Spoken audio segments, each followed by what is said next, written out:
Islamabad high court के 3 जजेस की लाहौर, सिंध और पेशावर हाई कोर्ट्स में तबादलों की मंजूरी। Chief justice of Pakistan justice Yahya Afridi के ज़ेर सदारत जुडिशल कमीशन इजलास में अहम और बड़े फैसले।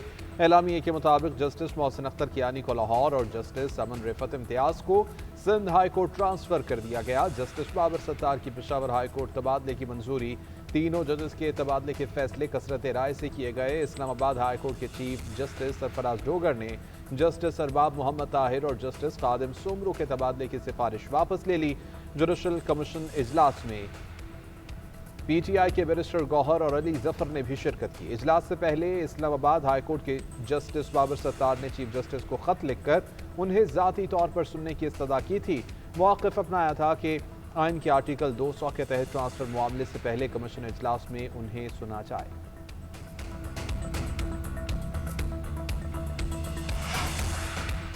जज की मर्जी के बगैर तबादला अदलिया पर कतगन है, फैसला वापस लिया जाना चाहिए। चेयरमैन पीटीआई बैरिस्टर गौहर की मीडिया से गुफ्तगू बोले, 50 साल में हाई कोर्ट जज की मर्जी के बगैर उसका तबादला नहीं हुआ, यह अदलिया पर कंट्रोल को जाहिर करता है। 4 साल में इदारों की साख्त बहुत मुतासर हो चुकी, मौजूदा हालात में अदलिया को मजबूत करने की जरूरत है। बैरिस्टर अली जफर ने कहा, जजेस के ट्रांसफर की ठोस वजूहात होनी चाहिए। जस्टिस बाबर सत्तार ने खत में दुरुस्त मुतालबा किया है। पीटीआई जजेस ट्रांसफर के मामले पर चीफ जस्टिस के मौक़िफ़ के साथ है, बगैर ठोस वजह जजेस का तबादला नहीं होना चाहिए। हालिया आईनी तरमीम के पीटीआई के दोनों मेंबरान जुडिशल कमीशन इजलास का बाइकॉट करते रहे हैं।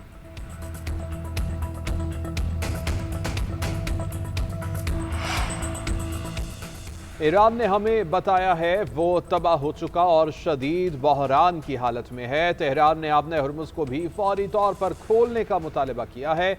अमरीकी सदर डोनाल्ड ट्रंप के नए दावे। ट्रुथ सोशल पर अपनी पोस्ट में लिखा, अंदरूनी इंतशार के बायस ईरान अपनी क़यादत के मुस्तक़बिल का तयन करने की कोशिश कर रहा है। ईरान चाहता है कि अमरीका आपना हुर्मुज की नाकाबंदी ख़त्म कर दे। वो हुर्मुज में आमदोरफ्त की बहाली चाहता है। ईरानी अवाम भी अपनी क़यादत के सूरत हाल को समझने की कोशिश कर रहे हैं। मुत्तहिदा अरब अमारात का तेल पैदा करने वाले ममालिक के फोरम ओपेक और ओपेक प्लस से अलहदगी का ऐलान। अमाराती हुकाम का कहना है, अरब अमारात तेल की फरोख्त पॉलिसी में खुद मुख्तारी हासिल करेगा। फैसला 1 मई से नाफिज अमल होगा। तेल पैदा करने वाले ममालिक की तंजीम ओपेक का क़याम 1960 में अमल में आया था। सऊदी अरब, ईरान, इराक, कुवैत ओपेक के अहम रुकन हैं। ओपेक प्लस में रूस और दीगर ममालिक शामिल हैं। ओपेक और ओपेक प्लस तेल की पैदावार और कीमतों का तयन करते हैं।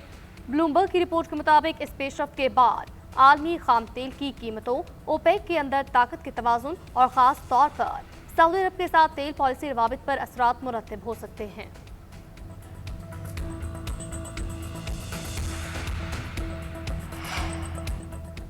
अमरीका ईरान मुज़ाकरात में तातुल, खाम तेल की कीमतों में इजाफे का सिलसिला जारी। आलमी मंदी में ब्रेंट $112.4 फी बैरल पर आ गया। WTI $101.3 फी बैरल हो गया। एशियाई स्टॉक मार्केटों में मिला जुला रुझान। आलमी हालात और मुल्की सतह पर शरह सूद में इजाफे का पाकिस्तान स्टॉक एक्सचेंज 100 इंडेक्स पर मनफी असर।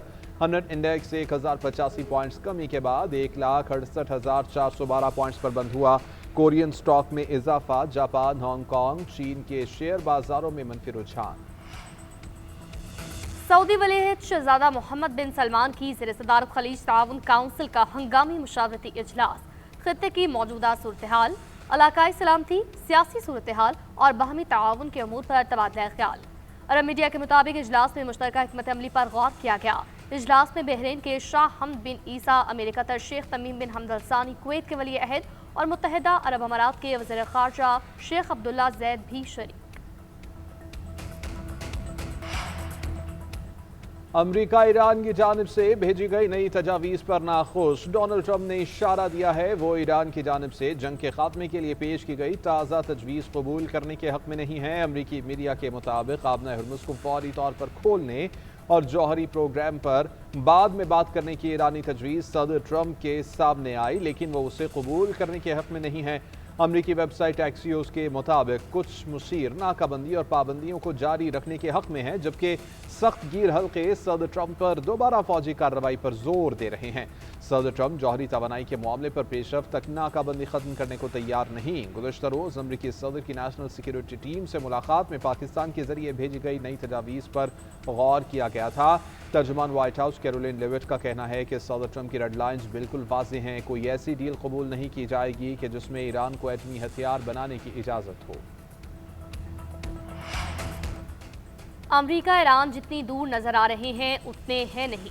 मुज़ाकरात में तातुल पर अमरीकी नशरियाती इदारे का दावा। CNN का कहना है पस मंज़र में दोनों ममालिक के दरमियान पुरजोर डिप्लोमेसी चल रही है। अब जो बात चल रही है इसका महवर इस बात पर है कि जंग से पहले वाली पोजीशन पर वापस जाया जाए। इसके बाद आपने हमस को किसी रुकावट या किसी टोल टैक्स के बगैर खोला जाए। जब ये सारे मामला तय हो जाएंगे तो अगले मरहले में ईरानी एटमी प्रोग्राम पर बात की जाए। सदर ट्रंप का ईरान के एटमी सलाह से दस्तबरदार होने पर बदस्तूर इसरार। CNN के मुताबिक अगले चंद दिन बहुत अहम हैं।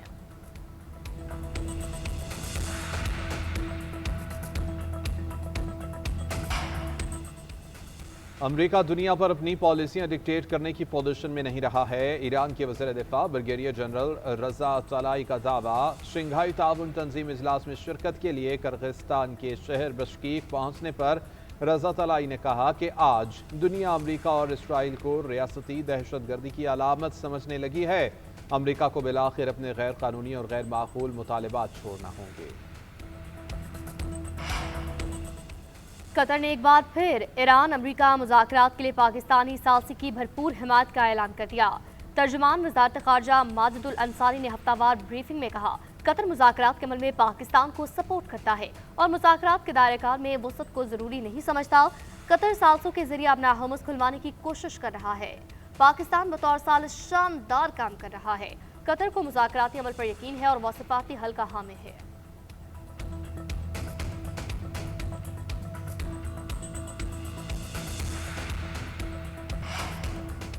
अमरीका ने ईरान से मुज़ाकरात में मौजूदा सूरत हाल की वजह ईरान की जौहरी सलाहियत को करार दे दिया। वज़ीर ख़ारजा मार्को रूबियो ने कहा कि ईरान को जौहरी हथियारों के हुसूल से रोकना ही अमरीकी पॉलिसी का बुनियादी नुक्ता है। तेहरान की हालिया पेशकश पर उन्होंने कहा कि ईरान वक्त हासिल करने की कोशिश कर रहा है। किसी भी मुआहदे में यकीनी बनाना है कि ईरान जौहरी हथियार बनाने की तरफ न बढ़ सके। ईरान आबना हुर्मुज़ को बतौर मुआशी एटमी हथियार इस्तेमाल करते हुए दुनिया की 20 से 25% तवानाई सप्लाई यरगमाल बनाने पर फ़ख्र कर रहा है। तस्वुर करें कि ऐसे अफराद के पास जौहरी हथियार आ गए तो वो पूरे खित्ते को यरगमाल बना सकते हैं।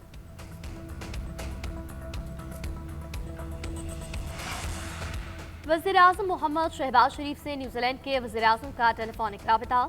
मशरिक़ी वसत की बदलती सूरत हाल पर तफसीली तबादला ख्याल।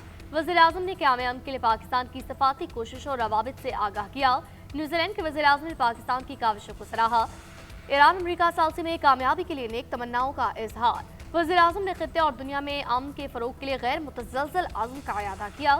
दोनों रहनुमाओं का दो तरफ़ा ताल्लुकात मज़ीद मजबूत बनाने के लिए मिलकर काम करने पर इत्तफ़ाक़। शहबाज शरीफ की क्रिस्टोफर लक्सन को पाकिस्तान के दौरे की दावत। आइंदा भी करीबी रवाबित बरकरार रखने पर जोर।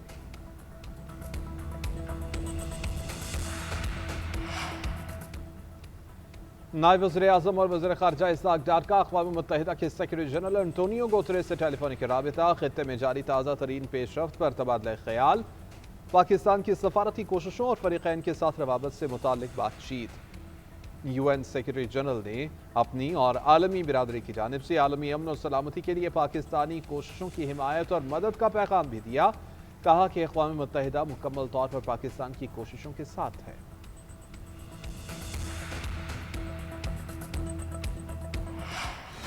इस्लामाबाद हाईकोर्ट के जस्टिस मोहसिन अख्तर कियानी ने वज़ीर आज़म को तलब कर लिया। शहबाज शरीफ को 18 मई को ज़ाती हैसियत में अदालत में पेश होने की हिदायत कर दी गई।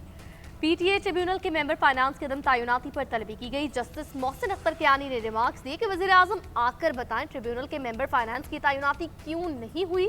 सेक्रेटरी काबीना भी पेश हों। असिस्टेंट अटॉर्नी जनरल ने बताया वो एक रिटायर्ड जज ट्रिब्यूनल के रुकन तैनात हुए। जस्टिस मोहसिन अख्तर कियानी ने रिमार्क्स दिए रिटायर्ड जजेस ने ज्यादा बेड़ा गर्क किया हुआ है। रिटायर्ड जजेस को ट्रिब्यूनल में जाने का ज्यादा शौक है। रात को उन्हें सैल्यूट आ जाते हैं जो सोने नहीं देते। किसी का दिल चाहता है तो NRC में लग जाता है तो कोई किसी और ट्रिब्यूनल में लग जाता है।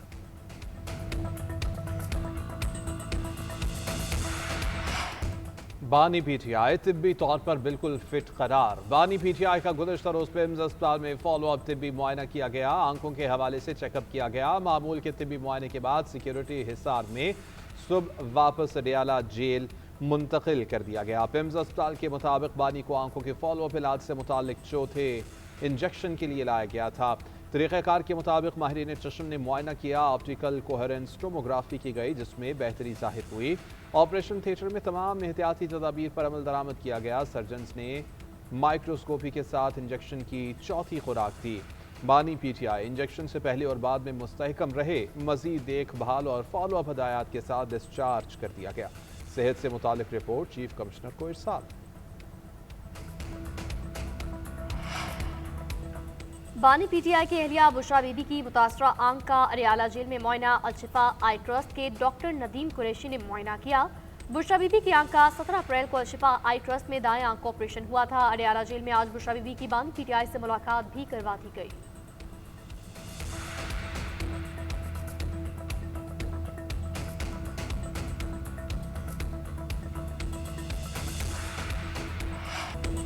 मुल्क के दिफा नाकाबिले तस्खीर बनाने का mission army rocket force command की मकामी तौर पर तैयार करदा फतह 2 मिसाइल की कामयाब मशक। ISPR के मुताबिक मिसाइल जदीद एवियोनिक्स और नेविगेशन सिस्टम से लैस है। मशक का मकसद मुख्तलिफ तकनीकी पहलुओं की तौसीक और बेहतर दुरुस्तगी निज़ाम की कारकर्दगी का जायजा लेना है। कामयाब मशक से पाकिस्तान की दिफाई सलाहियतों में मजीद इजाफा। स्ट्रेटेजिक प्लान्स डिवीजन और सीनियर अफसरी हुकाम ने मशक का मुशाहिदा किया। फतह सीरीज की कामयाब मशक पर फोरम का इत्मीनान का इजहार। सदर मुमलिकत, वज़ीर आज़म, फील्ड मार्शल और मुसल्लह अफवाज के सरबराहान की कामयाब मशक पर मुबारकबाद। पाक अफगान सरहद पर अफगान तालिबान और फितनाल ख्वारिश की बिला इश्तियाल जाहिर। ऑपरेशन गज़ब लिल हक के तहत पाक फौज का जारहियत पर भरपूर जवाब। चमन सेक्टर में अफगान तालिबान की मुतअद्दिद चौकियों को मौसर तरीके से निशाना बनाकर तबाह किया गया। अफगान तालिबान की रशान अलमरजान ईपी पोस्ट गाड़ी और दीगर तनसीबात को कामयाबी से निशाना बनाया। सिक्योरिटी फोर्सेस का दिफा वतन के लिए अज़्म गैर मुतज़लज़ल है। दहशतगर्दों और उनके सरपरस्तों के अज़ाइम को खाक में मिला दिया जाएगा। पाक फौज का ऑपरेशन गज़ब लिल हक तमाम मुकर्ररा एहदाफ के सूल तक जारी रहेगा। वज़ीर दाखिला मोहसिन नकवी का दुश्मन को मुंह तोड़ जवाब देने पर पाक फौज को खराज तहसीन कहा। पाक फौज ने बरवक्त कार्रवाई करके दुश्मन के मज़मूम अज़ाइम को नाकाम बना दिया। फौज के बहादुर सपूत हमारा फख्र है। अफगान सरजमीन पाकिस्तान पर हमलों के लिए इस्तेमाल हो रही है। कलअदम TTP BLA जैसे गिरोह हमलों में मुलव्विस हैं। वज़ीर दिफा ख्वाजा आसिफ का शंघाई ताउन तंजीम वज़राए दिफा इजलास के मौके पर 2 टोक मौक़िफ़।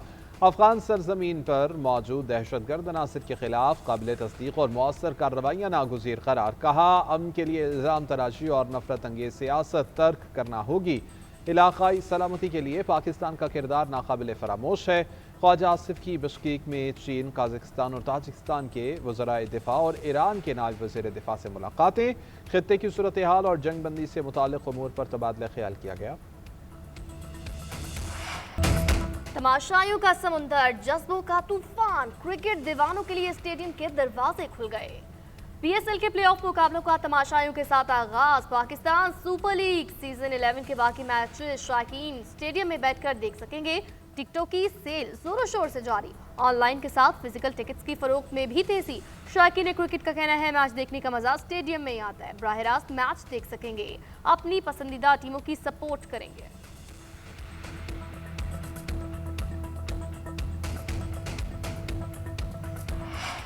पाकिस्तान सुपर लीग के क्वालिफायर मैच में पेशावर ज़ल्म का इस्लामाबाद यूनाइटेड को 222 रन का हदफ। जवाब में इस्लामाबाद की बैटिंग जारी। पेशावर के कप्तान बाबर आजम ने 59 गेंदों पर 103 रन की इनिंग्स खेली। कोशाल मैंडस ने 41 और मोहम्मद हारिस ने 35 रन बनाए। इस्लामाबाद के कप्तान शादाब खान ने 3 जबकि रिचर्ड गिलेसन ने 2 विकेटें हासिल की। आज का क्वालिफायर हारने वाली टीम को दूसरे एलिमिनेटर में एक चांस मजीद मिलेगा। दूसरा एलिमिनेटर 1 मई को लाहौर में खेला जाएगा।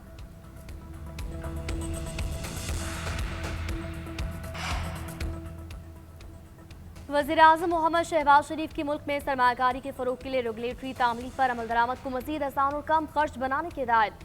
जायजा इजलास में कहा मुल्क में इक्तिसादी तरक्की के लिए सरमायाकारी का फरोग हुकूमत की अव्वलीन तरजीह है। बरामदात बढ़ाने के लिए मुल्की और गैर मुल्की सरमायाकारों को जरूरी सहूलियात की फराहमी यकीनी बनाई जाए। वज़ीर-ए-आज़म शहबाज शरीफ से यूरोपीय यूनियन के सीनियर हुकाम और तजारती वफ्द की मुलाकात। तवानाई, मवासलात, IT समेत मुख्तलिफ शोबों में B2B ताल्लुकात को मजीद फरोग देने के इम्कान का इजहार। शहबाज शरीफ ने कहा, उम्मीद है ये फोरम तजारती और सरमाकारी ताल्लुकात में इजाफे का बाइस होगा। हुकूमत यूरोपीय यूनियन के साथ ताल्लुकात के फरोग के लिए संजीदा कोशिशें जारी रखेगी।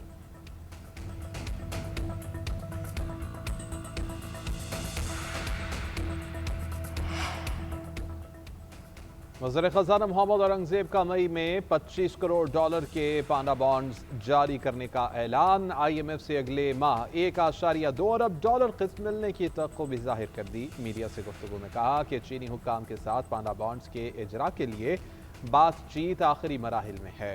पांडा बॉन्ड्स के लिए ADB और एशियाई इंफ्रास्ट्रक्चर बैंक ने गारंटी दे दी है। 2-3 बरसों में मजीद यूरो और स्कूक बॉन्ड्स जारी किए जाएंगे। सऊदी अरब के बाद दीगर दोस्त ममालिक से नई फाइनेंसिंग के हुसूल का इरादा नहीं है।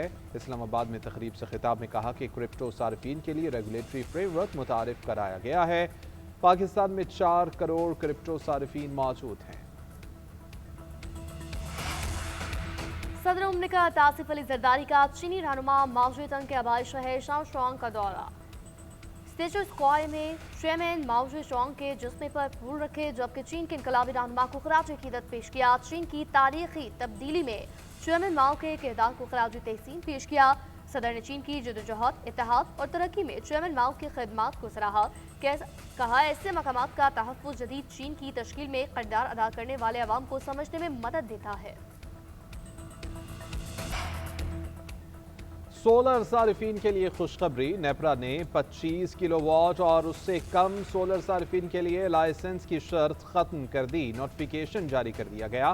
तर्जुमान पावर डिवीजन के मुताबिक वज़ीर तवानाई उवैस लगारी की खसूसी हिदायत पर नेपरा को खत लिखकर फैसले पर नजर सानी की दरख्वास्त की।